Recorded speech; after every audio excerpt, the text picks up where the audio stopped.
네, 안녕하세요. 성공취업의 시작 접정보센터 이남주입니다. 네, 안녕하세요. 한유진입니다. 네, 자, 9월 하반기 공채가 본격적으로 시작된 지 열흘하고도 이틀이 더 지났습니다. 오늘이 9월 12일 수요일인데요.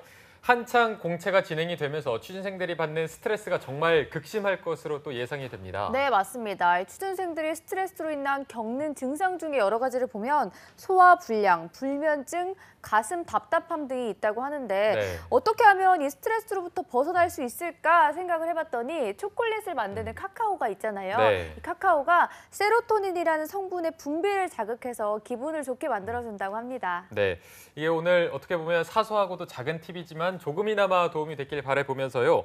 이제 본격적인 도움이 되는 정보를 전해줄 마감임박 취업 골든타임을 통해서 정보를 더 알차게 전달해드리겠습니다. 수요일 잡정보센터 지금 바로 출발합니다.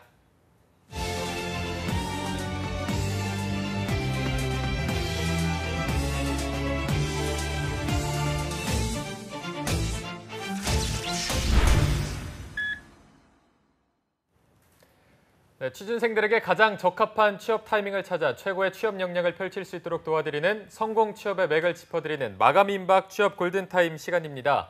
탈락의 아픔 두 번의 후회는 없도록 저희가 도와드리겠습니다. 네, 오늘 취준생들의 합격 처방전을 내려주실 분은 긴 말이 필요 없는 분이십니다. 네. 은행권 공채 절대 지존 미스터 뱅쌤 류수환 컨설턴트 함께하겠습니다. 안녕하세요. 안녕하십니까? 네, 안녕하세요. 네, 요즘 뱅쌤이 취준생분보다 더 바쁘다고 요즘 이제 은행권이 본격적으로 채용이 시작되고 있는데 요즘 정말 바쁜가요?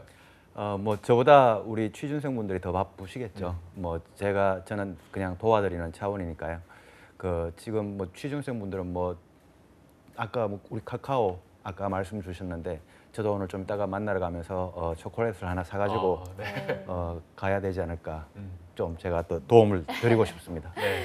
네, 그리고 은행권 비리 사건으로 인해서 좀 가뜩이나 얼어붙은 취업 시장에 또 한파가 더 찾아오진 않을까 많은 취준생 여러분들이 가슴을 졸였을 것 같은데 네. 올 하반기 은행권의 채용 좀 어떤지. 네, 올 하반기 우리 취준생분들이 그 가슴 졸였던 거에 비해서 이번 하반기 뭐 정부에서도 많이 지원을 해주시고 또 은행권에서도 많이 호응을 해주셔가지고 채용 규모는 이제 작년보다 많이 늘어났고요.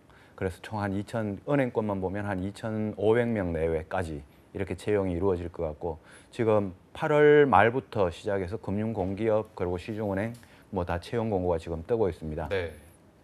이제 뭐 채용 공고가 뜬 곳도 있고 이제 채용 공고가 뜰 예정인 곳도 굉장히 많은데 오늘은 그러면 저희가 어떤 은행을 좀 살펴보면 될까요? 예, 지금 뭐 금방 화면에서 보신 것처럼 지금 채용 공고가 떠 있는 은행들이 기업은행, 국민은행은 지금 채용 공고가 떠 있는데 국민은행은 지금 이제 서류 전형 기간은 마감이 됐고요. 네. 그다음 기업은행이 지금 이번 14일까지 그러니까 이번 주 금요일 날 마감이 됩니다. 이번 주 금요일 마감이 되고 기업은행은 이제 210명을 뽑고 국민은행은 이제 400명을 뽑는데 그중에 일반 우리 행원들은 270명을 뽑네요. 네. 그 이외에 지방은행들이 대구은행, 전북은행, 광주은행이 지금 채용 공고가 떠 있고 그중에 이제 대구은행하고 광주은행은 서류가 마감이 됐는데 전북은행이 역시 이번 금요일 날 이제 마감이 되죠. 지금 이제 채용 공고가 떠 있는 은행 중에서 시중은행 중에서 이제 아직 뜨지 않은 곳은 큰 은행들이 4곳이 있습니다. 신한은행, 우리은행, 하나은행, 농협은행 이렇게 시중은행 중에서는 4곳이 있고요. 네. 그다음 지방은행 중에서는 크게 세 곳까지 이야기할 수 있겠네요. 경남은행, 부산은행, 제주은행까지 이렇게 이야기를 할 수 있고 그리고 뭐 채용 규모는 좀 작지만 그래도 전국구 우리 지점망을 갖고 있는 수협은행도 지금 떠 있습니다. 네. 떠 있어서 수협은행도 아마 우리 다음에 아마 방송 타이밍이 한번 있을 것 같은데 오늘은 그 중에서 이제 지금 채용이 막 진행되고 있는 그 중에 제일 큰 은행 중에 하나인 또 우리 취준생분들이 상당히 관심을 많이 가지고 있는 기업은행을 가지고 좀 이야기를 좀 해봤으면 좋겠습니다. 네, 저도 주 거래 은행이 기업은행이어서 좀 더 관심이 가는 것 네. 같은데요. 지금부터 좀 시크릿 전략을 짚어볼 텐데 좀 집중해 주셨으면 좋겠습니다. 그럼 하반기에 기업은행 채용에 특징이 있다면 어떤 것들이 있는지 짚어주시죠. 예, 이번 하반기 우리 기업은행 뭐 취준생분들이 되게 많이 좋아하는 은행입니다. 우리 기업은행 특징은 첫 번째는 그겁니다. 그 블라인드 채용을 지금 이제 실시한 지 기업은행이 이제 한 1년쯤 되는데요. 그래서 이번 상반기에 이제 채용을 하면서 모든 그 지원자 분들에게 거의 뭐 특별한 그 하자 사항이 없으면 필기 시험 기회를 주겠다라고 이렇게 블라인드 채용을 하면서 서류 전형을 올 합격 전략을 이제 만들어 가게 되었습니다. 요게 이제 이번 하반기도 특징인데, 그러다 보면 이제 자소서가 좀 덜 중요할 수도 있지 않겠냐 이렇게 이제 취준생 분들이 생각할 수 있는데 그건 아닌 것 같고요. 그건 아닌 것 같고, 일단 블라인드 채용과 함께 서류 합격률이 되게 높을 것이다라는 게 이제 첫 번째 특징이고요. 그다음 두 번째, 이번 하반기 기업은행 특징이 이제 자소서 문항이 상당히 많이 바뀌었습니다. 네. 그 지난번에도 한번 말씀드렸다시피 자소서 문항이 계속 이제 좀 바뀌는 게 이게 그렇게 될 수밖에 없고, 이게 이제 자소서 문항이 많이 바뀌어서 학생들이 조금 더 뭐라 그럴까, 헷갈려한다, 좀 당황해한다 이런 경향이 좀 있고, 세 번째 특징이 이 필기 시험입니다. 필기 시험에서 이번 상반기에 기업은행에서 채용을 할 때 NCS와 상식 문제를 7대3, 그러니까 70문제와 30문제 이렇게 시험을 봤는데요. 이번 하반기에는 6대4, 그러니까 60문제와 40문제, 그러니까 NCS가 60문제, 상식 문제가 40문제, 이렇게 6대4로 이제 비중이 바뀌었습니다. 제가 이 비중은 6대4보다도 제가 항상 주장을 했던 건 한 5대5 또는 4대6 정도로 이렇게 경제 상식 쪽이 더 늘어나야 된다. 제가 뭐 늘 나와서 말씀드렸듯이 네. NCS에 대해서 조금 비중을 낮춰야 될 것 같다라는 그런 내용을 많이 말씀드렸는데, 우리 취준생분들이 NCS 너무 많이 피곤해하세요. 그래서 NCS에 대한 부담이 좀 줄어들어야 정상이 아닌가 그렇게 생각이 됩니다. 네. 채용 특징을 한 3가지 정도를 정리해 주셨는데, 첫 번째가 이제 뭐 블라인드 채용으로 진행이 되고 있다 말씀해 주셨는데, 그럼 지원서에는 뭐 사진이나 학점 이런 것도 안 들어갈 테고 어떤 거를 좀 그렇죠. 기재하게 되는 건가요? 예, 지원서에 이제 우리 기업은행이 은행권에서는 블라인드 채용이 가장 모범적인 전형을 보여주고 있습니다. 지원서에 사진도 안 들어가고요. 그다음에 학력 들어가지 않고 나이, 출생 연도나 이런 개인 정보와 관련된 건 전혀 이제 들어가지 않습니다. 그러다 보니까 이제 지원서에 소위 우리 취준생분들이 생각하는 스펙이라고 하는 요소, 그러니까 뭐 학점이라든가 전공이라든가 학교, 뭐 학교에 대해서 은행권에 항상 그런 어떤 트라우마가 있었는데, 학교에 대해서 학교라든가 이런 거 관계없이, 또 본인의 나이나 관계없이 충분히 누구든지 다 지원할 수 있다는 게 이게 이제 강점인데, 그러다 보니까 이제 지원서에 그런 거 전혀 들어가지 않고요. 그 다음에 이제 적는 게 직무 경험 기술서라고 하는 게 있습니다. 직무 경험 기술서라고 하는 걸 적고, 그 다음에 자기소개서를 적고, 그래서 지원서, 직무 경험 기술서, 자소서, 크게 요 3가지 항목을 이제 적게 됩니다. 네, 방금 말씀해주신 이 직무 관련 경험 기술서는 어떤 걸 적어야 되는지 좀 구체적으로 알려주시죠. 예, 직무 경험 기술서가 기업은행 말고 다른 시중은행들은 이제 직무 경험 기술서를 두고 있지 않습니다. 기업은행만 두고 있는데, 이게 이제 블라인드 채용으로 학교라든가 모든 다른 스펙을 적지 않기 때문에 이거는 좀 적게 해야 되겠다라는 이런 취지라고 이제 해석할 수가 있는데, 직무 경험 기술서가 총 3,000바이트입니다. 좀 이따가 이제 자소서 이야기를 하면서 이 직무 경험 기술서와 이야기를 같이 할 텐데, 직무 경험 기술서 우리 취준생 지원하시는 분들 지금 TV를 보고 계시면 제 말을 들으면 무슨 말인지 아실 거예요. 직무 경험 기술서를 적는 난 바로 위에 뭐가 있냐면 3가지 적는 경험 난이 있습니다.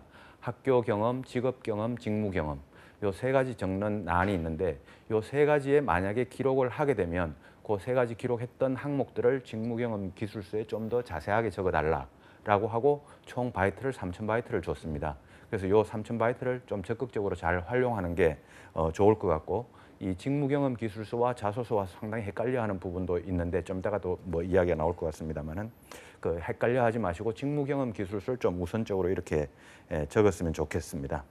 네, 이게 자소서랑 굉장히 좀 헷갈리는 부분이 있는 것 같아서 요거 직무 경험 기술서 그리고 자소서는 어떤 차이가 있는지 좀 구체적으로 알려주시죠. 예, 직무 경험 기술서는 제가 조금 전에 말씀드렸다시피 직무 경험 기술서를 적는 난 위에 3가지 항목이 있는데, 학교 경험, 직업 경험, 직무 경험.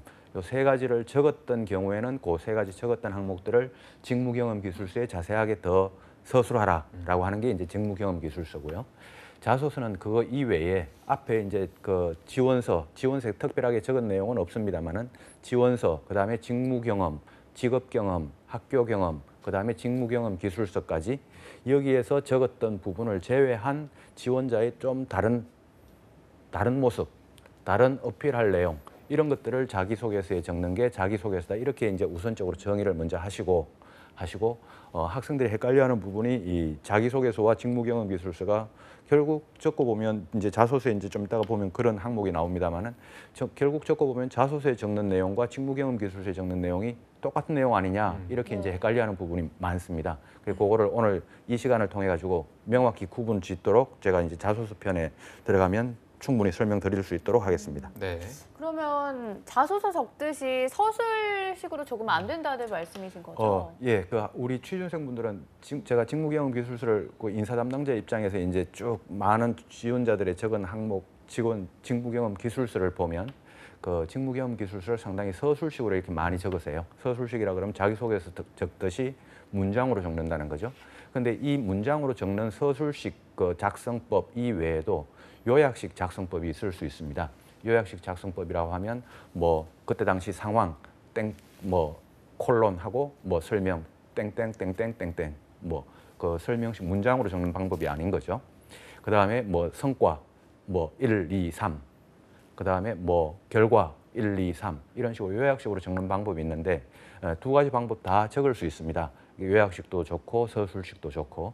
근데 우리 취준생분들이 선호하는 방법은 요약식보다는 서술식인 것 같아요. 그래서 편한 방법대로 얼마든지 적을 수 있으니까 요약식으로 적는다고 해서 안 되는 건 아니고 또 서술식으로 적는다고 반드시 좋은 것도 아니고 좋다 안 좋다 이런 개념이 아니니까 본인한테 편한 방법 요약식이든 서술식이든 상대방한테 잘 알려만 줄 수 있고 팩트적인 내용만 전달될 수 있다면 본인한테 편한 방법으로 적는 게 가장 좋은 방법입니다. 네.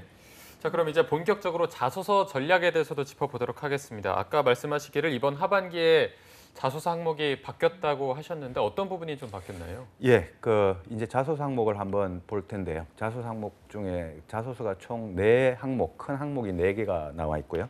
이번 기업은행이 이제 그 좀 공기업적인 성격 때문에 그런지 대질문과 소질문 이렇게 이제 나뉘어졌습니다. 네. 그래서 1번을 보면 지금 지원 동기 및 포부라고 해서 지원 동기 포부가 지난 상반기 시즌에도 이 질문은 있었습니다. 이 질문이 총 1600바이트가 있었는데 이번에는 소질문이 지원 동기 800바이트, 목표 800바이트 그래서 합해서 1600바이트를 적되 이게 이제 구체적으로 딱 분량이 정해져 있다. 이것만 바뀌었고 지난 상반기 때하고 1번 질문은 똑같습니다. 그래서 1번 질문은 똑같고요. 그다음 2번, 3번, 4번이 이제 다 바뀌었습니다. 네. 2번, 3번, 2번이 이제 경쟁력 및 역량 해가지고 본인의 경쟁력과 역량을 나타낼 수 있는 내용을 서술해달라 해서 다시 소질문이 4개가 나옵니다. 4개가 나오는데 뭐 학교 생활, 학교 대내 활동, 그다음 대외 활동, 그다음에 취업 활동, 그다음에 채용해야 하는 이유. 요 소질문 4개가 각각 400바이트씩. 그래서 총 1600바이트죠. 이렇게 2번이 그 질문이 나오고요. 3번이 IBK 핵심 가치 해가지고 핵심 가치와 관련된 4가지의 소질문을 주고 다시 각각 400바이트씩 이렇게 적어달라는 그 주문을 했습니다. 이 4가지가 창의력, 책임감, 팀워크, 신뢰 이 각각 4가지씩 400바이트씩 적어달라. 또 1600바이트죠. 그다음 4번이 이제 고객 감동. 본인이 이제 인간미를 발휘했던 경험을 다시 4가지 케이스를 주고 첫 번째 가족에게, 두 번째 친구에게, 두 번째 친구에게, 세 번째 선후배, 네 번째 기타 해서 총 400바이트씩 1600바이트. 그래서 1600바이트짜리가 4개가 되고 총 6400바이트입니다. 6400바이트면 분량이 그렇게 많은 건 아닌데요. 이제 2번, 3번, 4번이 이제 좀 많이 바뀌었고 주로 아까 말씀드렸던 이제 직무경험 기술서와 좀 헷갈리는 이 부분이 자소서 적을 때 2번과 3번 이 부분이 이제 좀 헷갈리게 될 것 같습니다. 네. 400바이트씩 하면 그렇게 많은 양은 아니지만 하나하나씩 다 경험들이 다 있어야 할 것 같아서 이렇게 세부 항목들을 적는 게 다른 기업들과는 좀 차이가 있는 것 같다라는 생각이 듭니다. 기업별로 이렇게 문항별로 난이도는 어느 정도로 체감하고 있나요? 그렇죠. 예, 그 문항별 난이도 자소서는 보면 항상 문항별 난이도 이거를 중요하게 생각을 하고 적는 게 좋은데요. 우리 취준생 입장에서 문항별 난이도라고 하면 우리 지원자 입장에서는 난이도가 되겠죠. 근데 이제 평가자, 인사 담당자 입장에서는 이거는 중요도 또는 변별도라고 해석을 할 수도 있습니다. 그래서 난이도가 높다는 건 변별도가 높다, 또 중요도가 높다 이렇게 생각을 할 수가 있는데 이번 기업은행 자기소개서 같은 경우에는 다 골고루 뭐 쉬운 자소서는 아니지만 그래도 굳이 따지자면 1번 쪽이 제일 어렵고 그리고 중요하고 그 어렵다는 건 중요하다는 거죠. 1번 쪽이 제일 어렵고 중요하고 그다음 4번 쪽으로 가면서 덜 어려워지는 덜 중요해지는 상대적으로 그런 유형의 배치가 될 것 같습니다. 네, 그러면 일단 1번이 가장 어렵고 또 변별력이 크고 중요한 항목이라고 할 수 있을 텐데 먼저 좀 매를 맞아보겠습니다. 1번 지원 동기 어떻게 적어야 될까요? 먼저 매를 한번.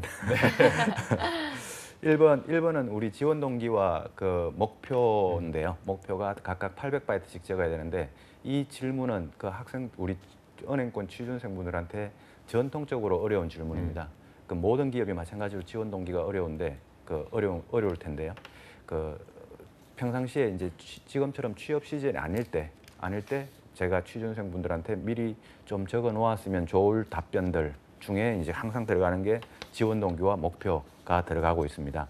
들어가는데 우리 취준생분들의 입장에서 학생 당시의 상황에서는 이거를 적기가 상당히 쉽지가 않은가 봐요.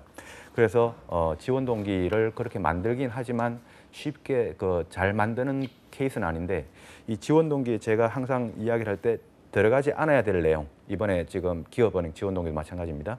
지원 동기에 들어가지 않아야 될 내용 가급적 회사 이야기 뭐 기업은행이 중소기업 지원 많이 한다. 금융위기 때 어떻게 했다. 뭐 IMF 때 어떻게 했다. 서민금융을 어떻게 한다라는 이런 회사 이야기를 좀 미니마이즈 시켜보시고 인사 담당자 입장에서 그런 이야기는 상당히 식상한 이야기입니다. 전통적으로 많이 들어왔기 때문에 그렇고요. 그다음에 기업은행에 상당히 뿅 같다. 뭐 속된 표현으로 뿅 같다. 너무 좋더라. 너무 감동받았다라고 하는 칭찬형. 기업은행에 대한 칭찬형 지원 동기 이런 걸도 인사 담당자 입장에서 봤을 때 좀 식상합니다.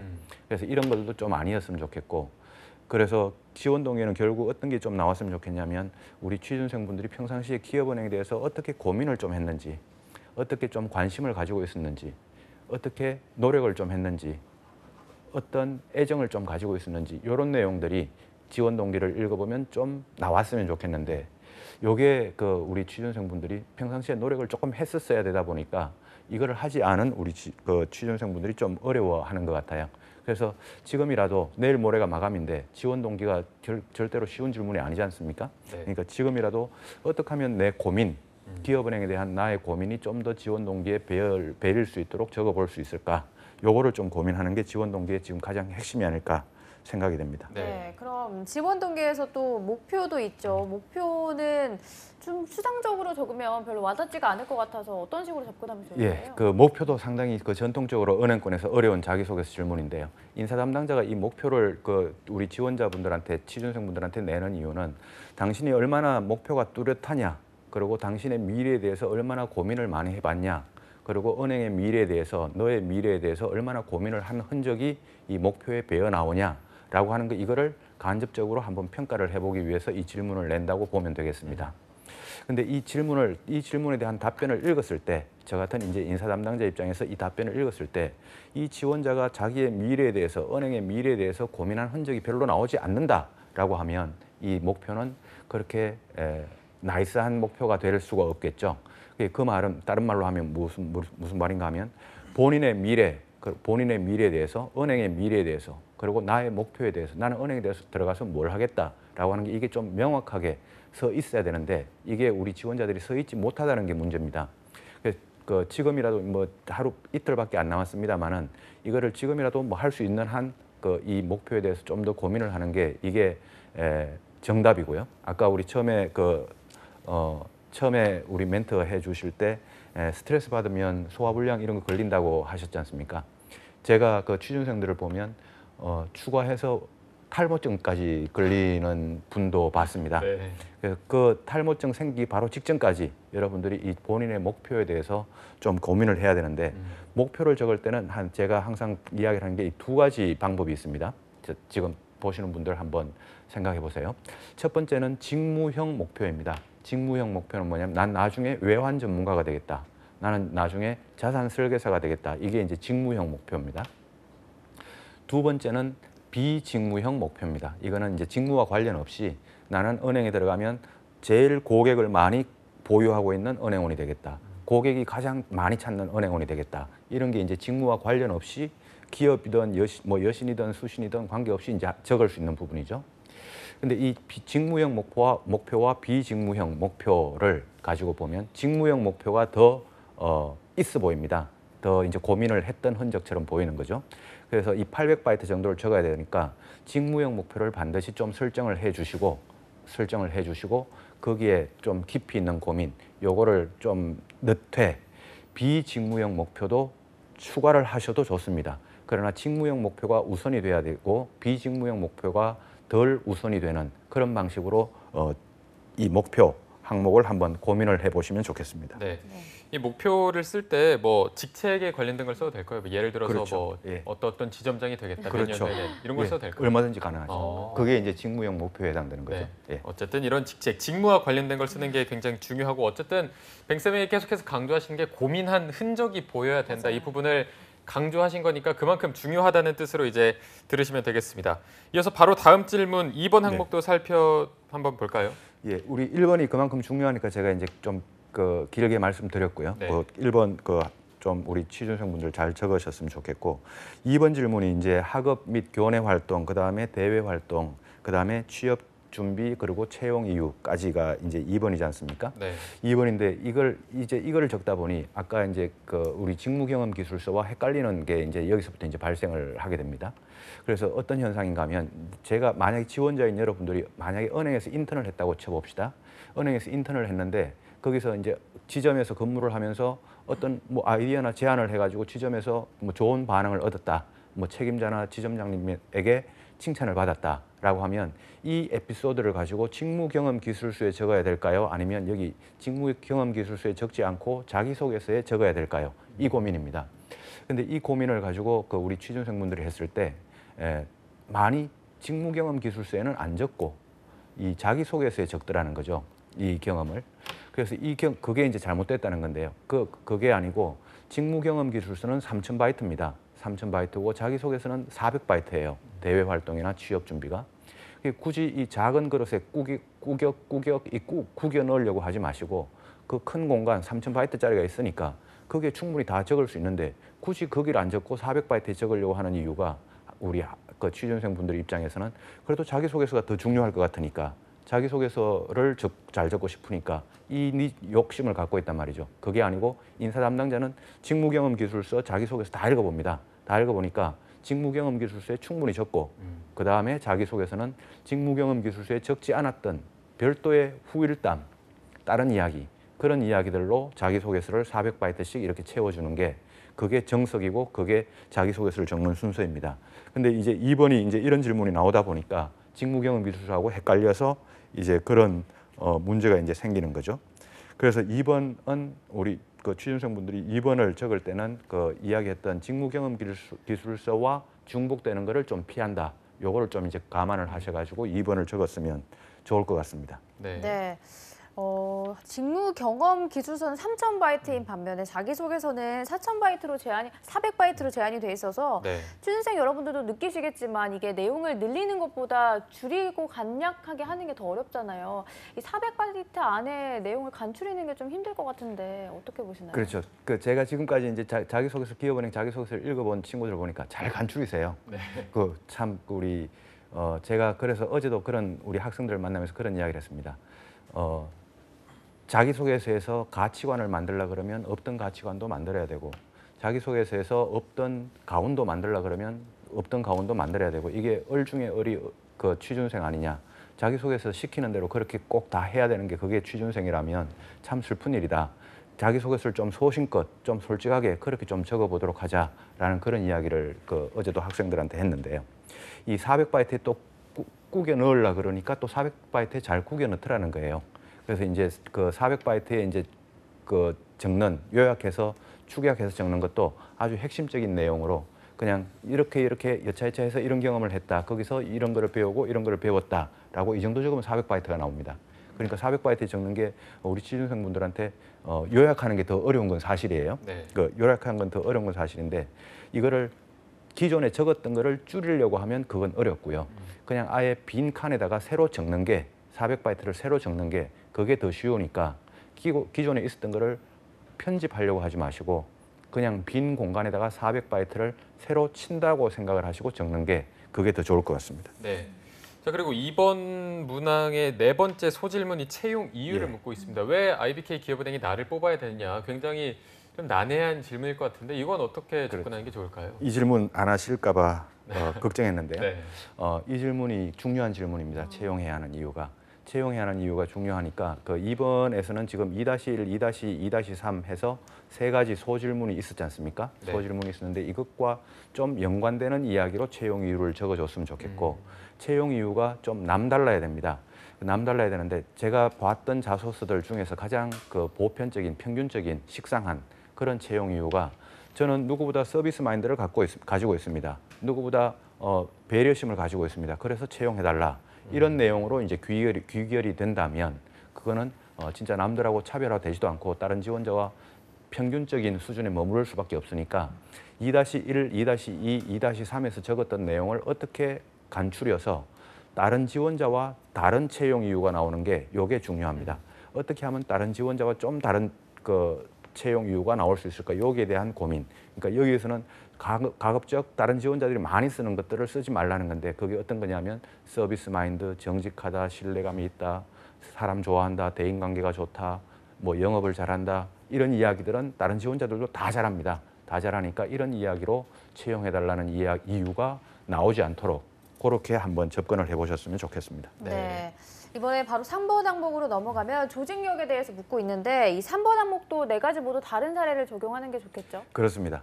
3번도 네 가지 이제 소주제가 있죠. 그 IBK 핵심 가치와 관련해서요. 창의력, 책임감, 팀워크, 신뢰인데 이 창의력을 내가 발휘했던 경험 작은 거 한 가지, 그 다음에 신뢰도 한 가지, 책임감도 한 가지, 팀워크도 한 가지 이렇게 해서 네 가지 경험을 적되 이것도 마찬가지로 조금 전에 2번을 이야기했을 때 마찬가지로 직무경험 기술서 우선으로 보내고 그런 내용들은 직무경험 기술서 우선으로 보내고 자기소개서에서는 직무경험 기술서와 관계 없는 뭐 같은 때 이야기는 나와도 좋습니다만 내용이 똑같지 않도록 그렇게 이제 3번을 적어주는 게 가장 바람직스러울 것 같습니다. 네. 자, 이제 드디어 마지막 항목입니다. 고객 감동 부문 인간미에 대한 내용을 적어야 되는데 이 부분은 또 어떻게 적어야 될까요? 네.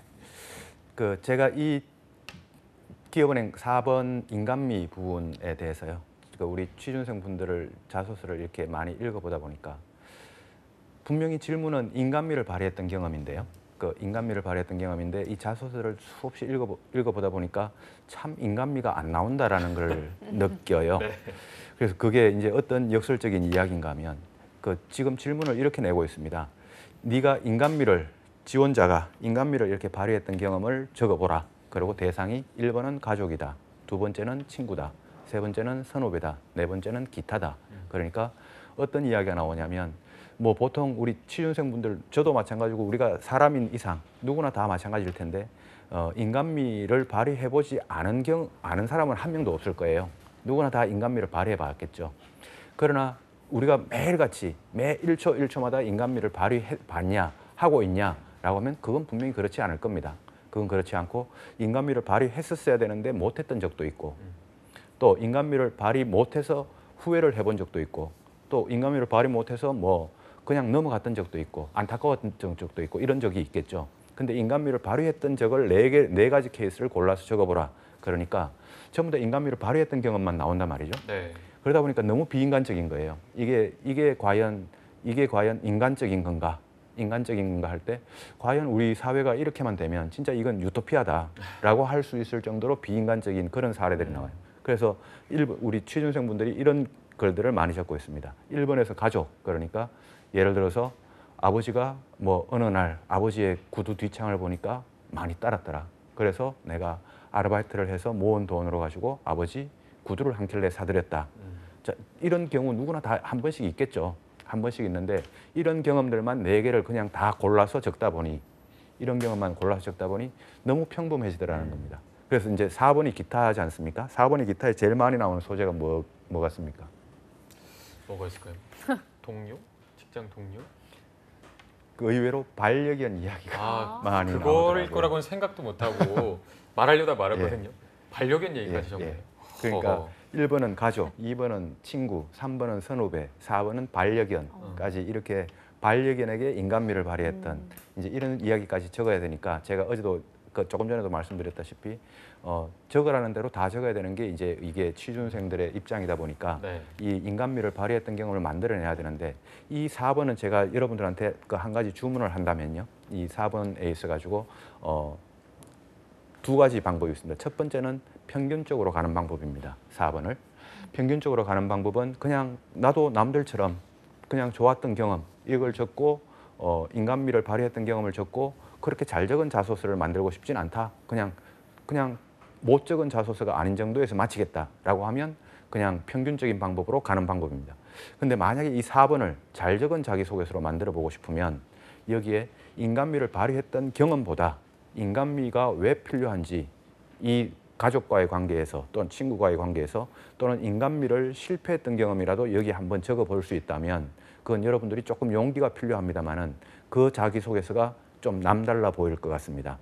그런데 너무 인간미를 발휘했던 경험들만 이 도배가 되다 보니까 네. 너무 천편일률적인 글들이 나오는 거예요. 그러다 보니까 이 글들을 조금이라도 다르게 적으려 그러면 그게 인간미를 발휘했던 경험과 사례보다 인간미에 대한 고민을 좀 적어보는 게 오늘도 계속 고민을 많이 강조를 하는데요.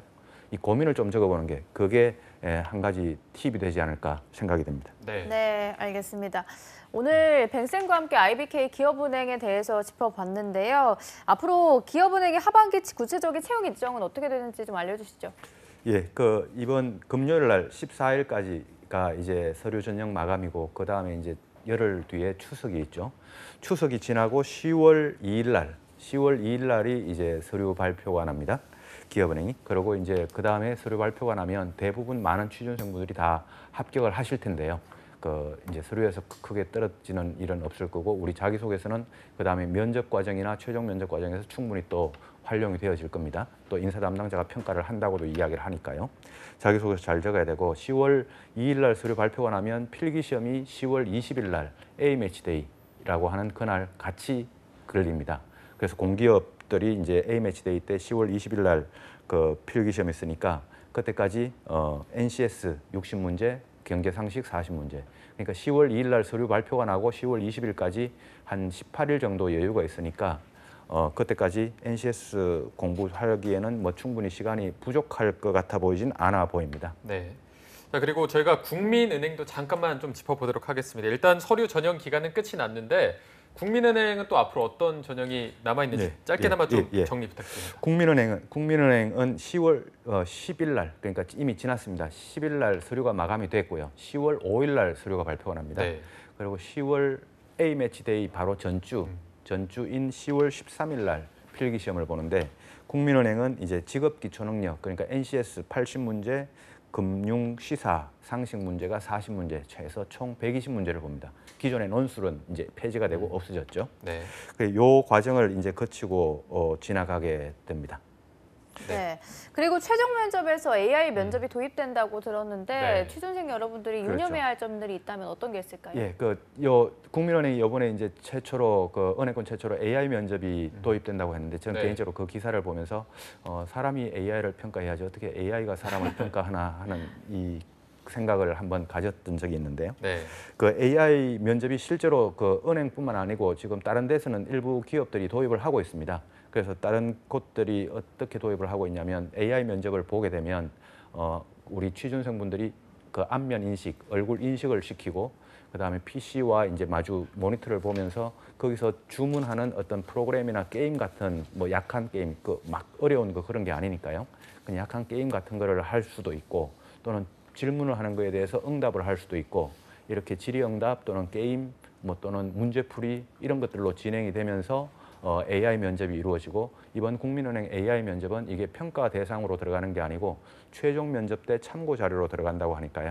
이 최종 면접 때 참고 자료니까 너무 스트레스 받지 마시고 충분히 AI 면접을 즐겁게 그냥 솔직하게 진솔하게 보실 수 있도록 하면 좋겠습니다. 이 AI 면접이 그리고 참고 자료가 여러분들한테 뭐가 되냐면은 얼마나 진솔한가 그 다음에 또 나중에 어떤 은행권에 있어가지고 직무 적성이나 그 성향이나 이런 것들을 판단하는데 도움을 준다고 합니다. 네. 자, 저희가 국민은행 면접까지 다뤄봤는데 오늘 일단 주로 기업은행 자소서를 깊이 있게 다뤄보는 시간을 가졌습니다. 자소서를 쓸 때 좀 유념해야 될 마지막 신의 한 수가 있다면 어떤 게 있을까요? 예, 제가 신의 한 수, 신의 세 수, 짧게 세 수를 말씀드리면요. 첫 번째, 이번 기업은행 자소서는 크게 중요치는 않을 수 있지만 그래도 신경 써야 된다면 첫 번째가 지원 동기와 포부, 목표입니다. 아까 말씀드렸듯이 고민, 애정 이런 게 이제 좀 들어가도록, 그리고 본인의 미래에 대해서 좀 더 고민하는 시간, 요걸 가지고 1번에 좀 포인트를 두시고요. 그다음 자소서 2번과 3번 항목은 직무 경험 기술서와 중복도를 낮추는, 중복되지 않게 쓰는 요 팁을 가지고 저 자소서 2번, 3번을 써보시고요. 그다음 자소서 4번, 그러니까 인간미 부분이죠. 이 부분은 아까 제가 말씀드렸습니다만 평범하게 적으려면 그냥 보통 그 인간미 발휘했던 경험으로 적고, 어떻게 하면 조금이라도 더 낫게 적으려고 한다라고 생각이 드시면 좀 고민을 했던 흔적을 가지고 이 4번을 가지고 접근을 해보시면 기업은행 자소서 좋아질 것 같습니다. 네, 알겠습니다. 오늘 신의 세 수까지 들어봤습니다. 류소연 컨설턴트 뱅쌤과 함께했습니다. 오늘 고맙습니다. 고맙습니다. 고맙습니다. 네, 오늘 잡정보센터 1부에서 준비한 내용은 여기까지고요. 잠시 후 2부에서는요. 신세미 캐스터와 함께하는 일자리 방방곡곡이 준비되어 있고요. 네, 그리고 취준생들이 꼭 알아두면 좋은 뉴스들만 골라서 전해드리는 취업인 뉴스도 준비되어 있습니다. 네, 어디 가지 마시고요. 채널 고정.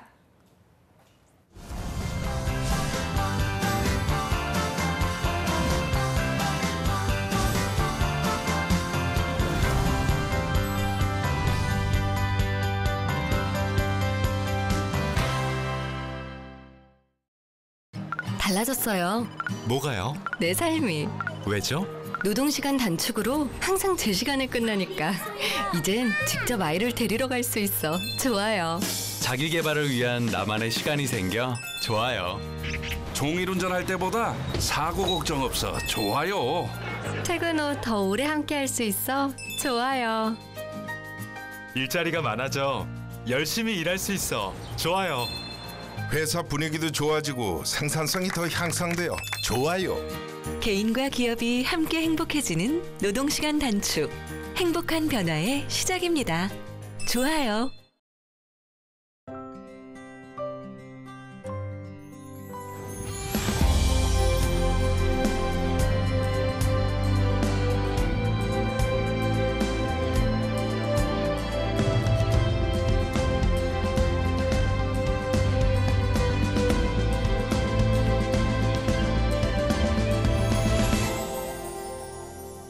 아이라는 이름의 미래, 아동수당이 함께합니다. 아동수당 지금 신청하세요. 보건복지부. 큰거봐 오늘 미세먼지 어때? 현재 미세먼지 지수는 좋음입니다. 완전 깜짝했다. 잠깐!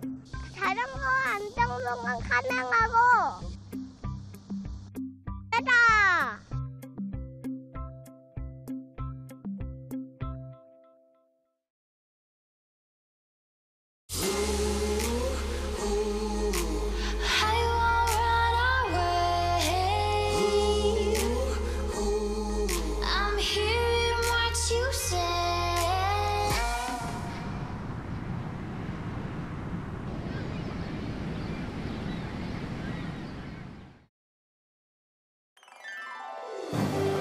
한국 직업 방송을 보면 취업이 보입니다.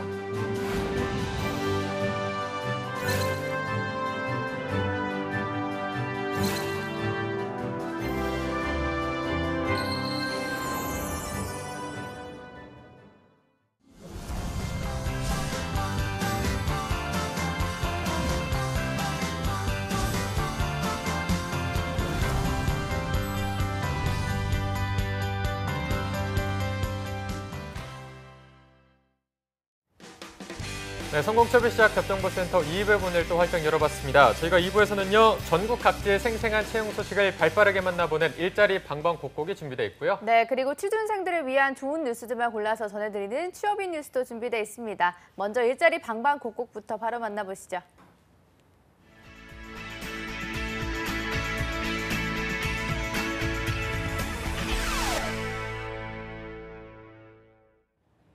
네, 매일매일 전국 각지의 생생한 채용 정보를 알아보는 일자리 방방곡곡. 오늘은 수원으로 가보겠습니다. 수원 고용센터의 이연자 주무관님, 안녕하세요. 네, 안녕하세요. 수원고용복지플러스센터의 이연자입니다. 네, 오늘 수원에는 어떤 채용 소식이 있을까요? 네, 이번 주 소개해드릴 구인업체는 화성시 정남면에 위치한 영일유리 주식회사입니다. 유리병 제조하는 업체로 총무빈 일반 사무원 1명을 모집합니다. 환경, 인허가, 자재관리 등 회사 사무의 전반적인 총무 업무를 담당하게 되며 학력은 초대졸 이상, 경력은 무관하게 지원 가능하고 인근 거주자 및 차량 소지자를 우대한다고 합니다. 주 5일 근무로 급여는 월 200만 원이며 면접 시 급여 협의 가능합니다. 접수 마감일은 채용시까지이니 관심 있으신 구직자분들은 워크넷 구인 정보를 확인하여 이력서를 이메일로 지원해 보시기 바랍니다. 네, 채용시 마감되는 구직건입니다. 관심 있는 구직자 여러분들의 빠른 지원 바라겠습니다. 주무관님 바로 다음 소식도 알려주시죠. 네, 다음으로 소개해드릴 구인업체는 수원시 고색동에 위치한 주식회사 프리테크입니다. 기계 부품, 반도체 부품 및 장비를 생산하는 업체로 신입 MCT 가공원 4명을 모집합니다. 학력은 무관하고 머신링 조작 업무를 담당하게 되며 주 5일 2대 근무로 2교대로 급여는 연 2,500만 원, 경력에 따라 면접 시 급여 협의 가능합니다. 접수 마감일은 9월 20일까지이니 지원을 희망하시는 분들은 워크넷을 확인하여 이력서를 이메일로 지원해 보시기 바랍니다. 네, 학력이 무관한 신입 MCT 가공원 4명을 채용한다고 합니다. 관심 있는 구직자 여러분들의 많은 지원 바라겠습니다. 주무관님 오늘 소식 고맙습니다. 네, 고맙습니다. 네, 이번에는 서울로 가보겠습니다. 서울고용센터의 박가혜 주무관님, 안녕하세요. 네, 안녕하세요. 서울고용센터 박가혜 주무관입니다. 네, 오늘 준비한 채용 소식 알려주시죠. 네, 첫 번째 알려드릴 소식입니다. 서울 강남구 역삼로에 위치한 주식회사 입진 엔지니어링에서 건축 시공 기술자 2명을 모집합니다. 지원 자격은 초대졸 이상의 학력이 필요하며 경력이 무관한 신입 채용입니다.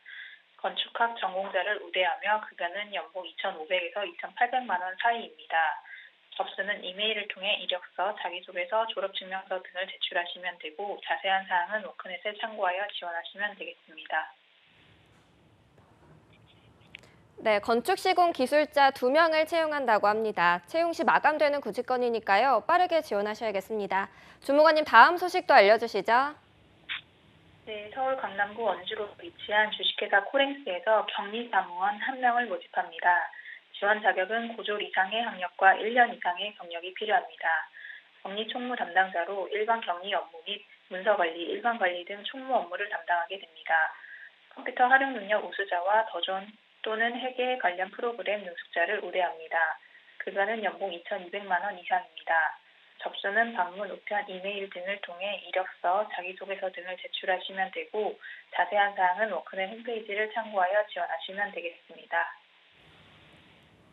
네, 채용 시 마감되는 구직건입니다. 자세한 사항 홈페이지 확인하셔서 빠르게 지원하시기 바랍니다. 주무관님 오늘 소식 고맙습니다. 고맙습니다. 네, 지금까지 일자리 방방곡곡 경기와 서울 지역의 채용 정보 알아봤습니다.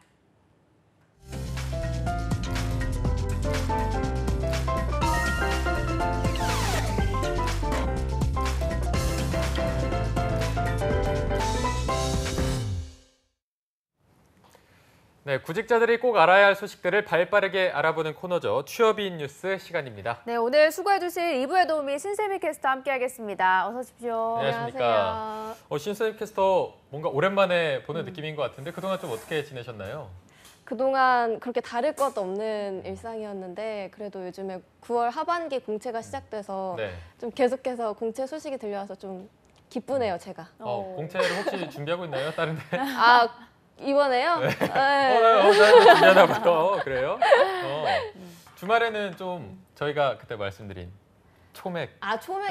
근데 제가 생각해보니까 해봤던 것 같아요. 정말요? 네, 그 혹시 초콜릿 묻어있는 과자 그런 거 많잖아요. 제가 생각해보니까 그거를 많이 먹었더라고요. 술과 함께?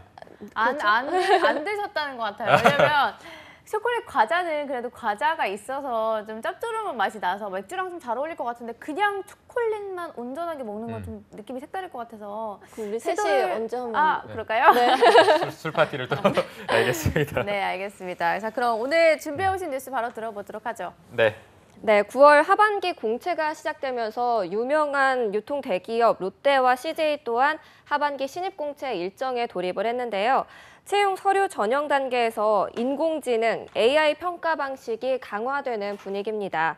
심사 효율성을 높인다는 취지로 이 평가 방식이 도입이 됐지만 취준생들 사이에서는 새로운 평가 방식에 대한 부담감이 더 커지고 있다고 합니다. 네, 롯데 같은 경우는 기업들 중에서도 AI 채용 방식에 굉장히 큰 관심을 보이고 또 적극적인 자세로 시범 도입을 했던 기업인데 이번 하반기 채용의 동태랄까요? 이런 부분은 좀 어떻습니까? 네, 롯데 같은 경우는 식품과 관광, 서비스, 유통, 석유화학, 건설 및 제조 등 45개 계열사로 채용 인원은 신입공채 800명, 동계 인턴 300명 등 총 1,100명 수준의 규모로 채용할 예정인데요.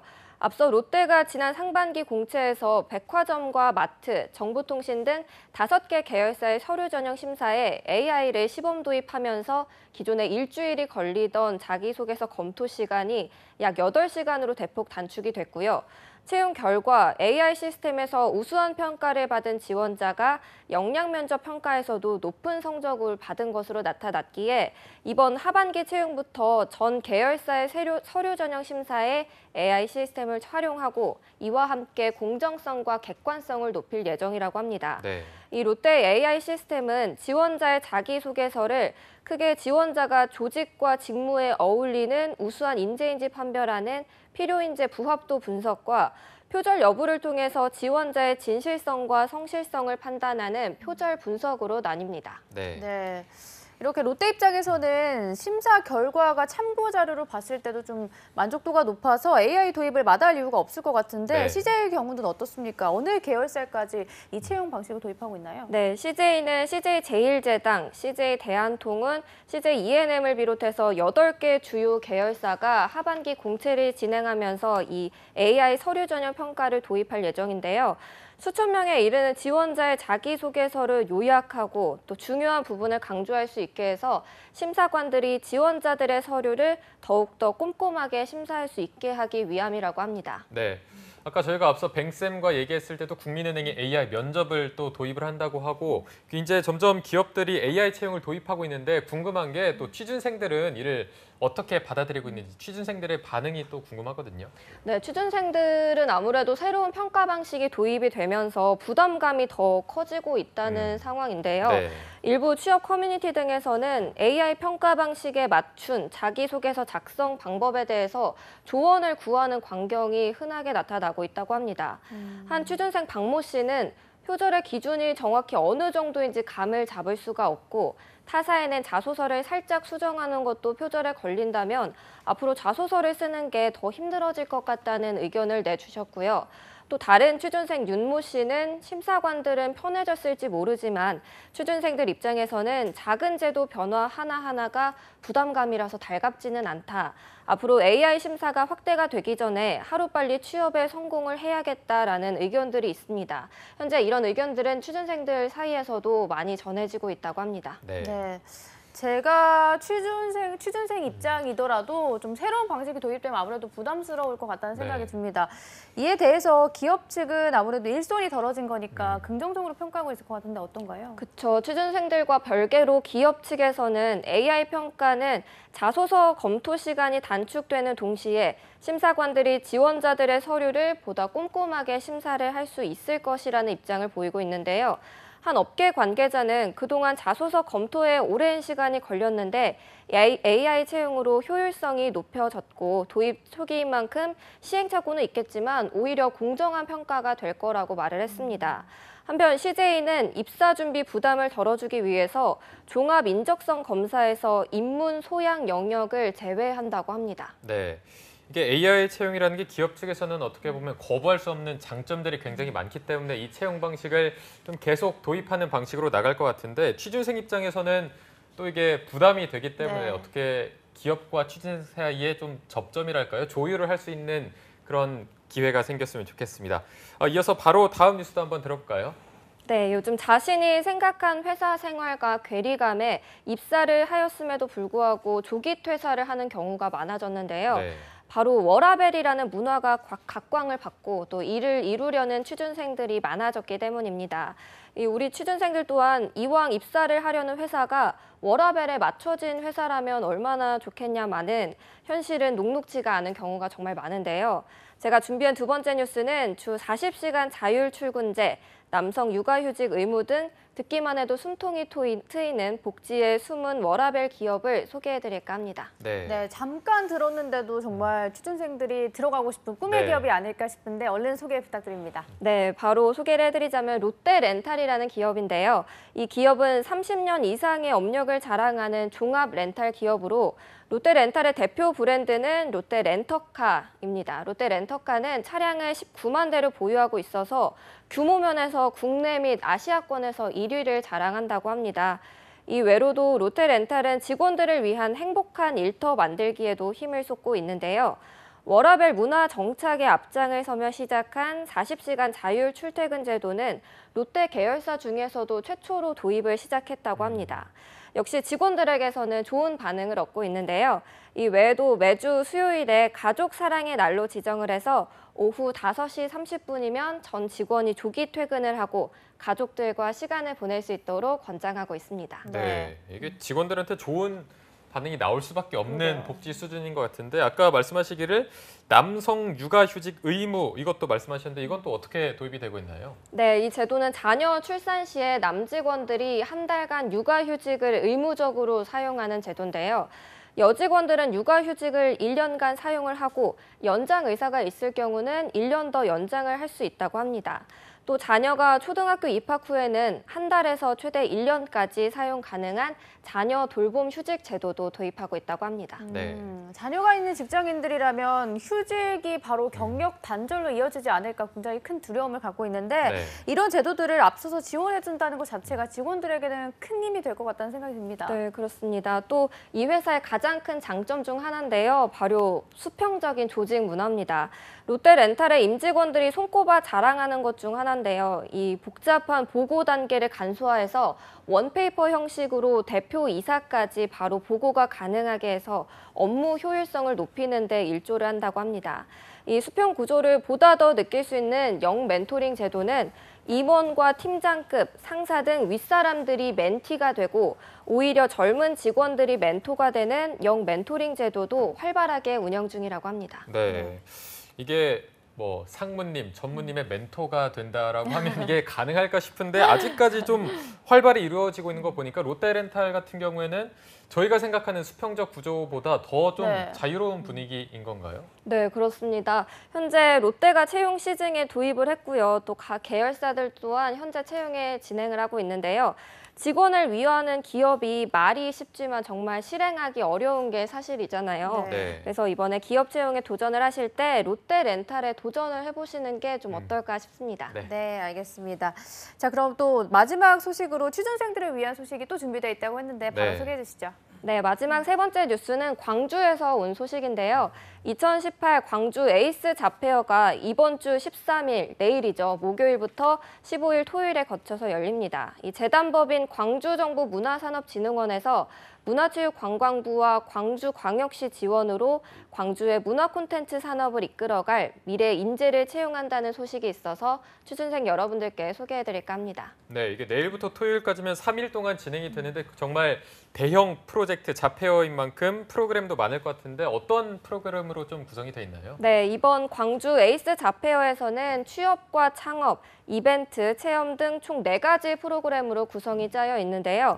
이 중에서 특히 취준생들이 꼭 염두해야 되는 프로그램은 취업 프로그램이겠죠. 이 취업 프로그램은 광주 주요 기업과 함께하는 일자리 박람회 프로그램으로 2가지 아이템을 만날 수가 있습니다.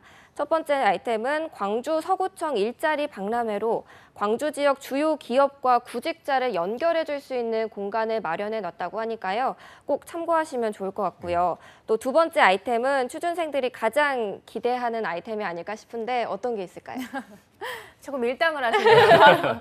바로 소개해 주시죠. 네. 네, 바로 소개를 해드리면 광주정보문화산업진흥원의 잡매칭 라운지는 문화 콘텐츠 분야의 구인 및 구직자의 만남의 장을 주최하고 있습니다. 이 만남의 장에서는 게임과 VR, 애니메이션, 웹툰 제작 업체 및 관련 업계로의 취업을 희망하는 대학 졸업자나 예정자와 구직자를 대상으로 취업 설명회와 채용 면접 그리고 상담까지 김대중 컨벤션 센터에서 진행을 한다고 합니다. 네. 정말 많은 분들이 지금 더 집중을 하고 계실 것 같은데 일정이 또 어떻게 되는지 이 부분도 좀 소개 부탁드립니다.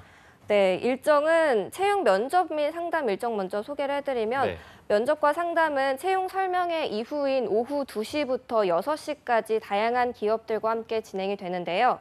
약 2시간씩 다양한 기업체들과 함께 면접과 상담을 진행해 볼 수 있는 기회니까요. 많은 관심 가져주시고 참여해 주시면 좋겠습니다. 네, 2018 광주 에이스 잡페어 함께하면 알차고 즐거운 에이스 잡학사전 9월 13일 목요일부터 9월 15일 토요일까지 진행이 된다고 하는데요. 김대중 컨벤션 센터 다목적 홀에서 진행이 된다고 하니까 참고하시면 좋을 것 같습니다. 네, 특히 앞서 소개드린 문화 콘텐츠 잡 매칭 라운지 2018 행사는 내일 모레 14일까지 진행이 된다고 하니까 행사 일정이 조금 달라서 이 부분 혼동 없도록 꼭 참고하시면 될 것 같습니다.